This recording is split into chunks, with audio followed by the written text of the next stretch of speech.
সুপ্রিয় দর্শক মণ্ডলী, আপনাদের মাঝে আমি আসলে নতুন একটি উদ্ভিদ, নতুন একটি গাছের কথা বলবো। কচু গাছ আপনারা সবাই চেনেন এবং আপনারা জানেন যে এই কচু গাছ বাংলাদেশের বিভিন্ন জায়গায়, বনে জঙ্গলে সব জায়গায় কিন্তু কচু গাছ পাওয়া যায়।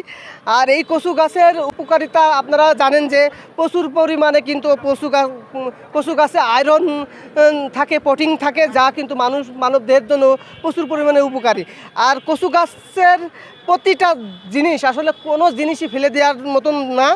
গুঁড়া, মূল, কাণ্ড সবই কিন্তু মানুষের সবজি হিসাবে আসলে ব্যবহার করে। আর কচু গাছের মতন সবজি আসলে বাংলাদেশে আর দ্বিতীয় কোনো সবজি আছে কিনা আমার জানা নেই। সেই কচু গাছ নিয়ে কিন্তু আজ আপনাদের মাঝে আমি হাজির হয়েছি, একটি ব্যতিক্রম ধর্মী কচু গাছ।